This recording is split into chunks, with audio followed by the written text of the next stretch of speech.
નર્મદાના ગરુડેશ્વરમાં તંત્રની demolition drive શરૂ થઈ છે ત્યારે અધિકારીઓના સરકારી મકાનો શ્રી સરકાર તથા કાર્યવાહી કરવામાં આવી છે।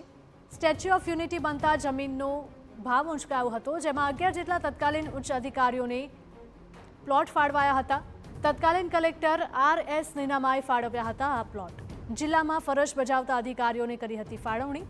વર્ષ 2019માં આ પ્લોટ ફાળવવામાં આવ્યા હતા અને આજે 5 અધિકારીઓના બંગલાઓનું ડેમોલેશન હાથ ધરાયું છે।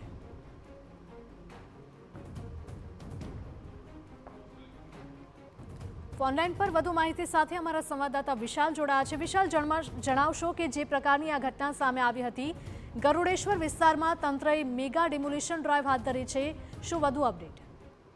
હજી ચોક્કસ જે ગરુડેશ્વર તાલુકાની જે જગ્યા છે તેમાં આદિવાસી મ્યુઝિયમની નજીકમાં આ જગ્યા આવેલી છે। આ જગ્યા ઉપર સરકારી અધિકારીઓએ પોતાના પ્લોટ ફાળવી દીધા હતા અને જે તે ટાઈમના જે તત્કાલીન કલેક્ટર હતા તેમના દ્વારા પ્લોટ ફાળવવામાં આવ્યા હતા અને વર્ષ 2019માં આ પ્લોટ ફાળવાયા હતા અને એમાંથી અત્યારે 5 અધિકારીઓના બંગલાનું ડિમોલેશન ચાલી રહ્યું છે, જ્યારે 2 અધિકારીઓ દ્વારા અહીંયા સ્ટે લાવવામાં આવ્યા છે અને 4 જે જગ્યા છે એ શ્રી સરકાર થઈ છે। એટલે કે વાત કરીએ તો લગભગ 13 જગ્યાઓ અહીંયા અધિકારીઓને ફાળવવામાં આવી હતી ને 13 જગ્યાઓમાંથી આ પ્રકારની અત્યારે ડિમોલેશનની કામગીરી ચાલી રહી છે। કહી શકાય કે જ્યારે ગરીબોના મકાનો પર ડિમોલેશન થતું હોય છે ત્યારે માત્ર કહી શકાય કે દાદાનું જે બુલડોઝર છે તે હવે અધિકારીઓ સુધી પહોંચી ચૂક્યું છે। અધિકારીઓના બંગલા પણ અત્યારે ડિમોલેટ થઈ રહ્યા છે। એટલે માત્ર ગરીબ નહીં પરંતુ સરકારમાં જે અધિકારીઓ રહી ચૂકેલા છે ને અત્યારે પણ ઘણા જે અધિકારીઓ છે ફરજ પર કામગીરી કરી રહ્યા છે, એ લોકોના ઘર પણ અત્યારે ડિમોલેશન માટે દાદાનું બુલડોઝર પહોંચી ચૂક્યું છે।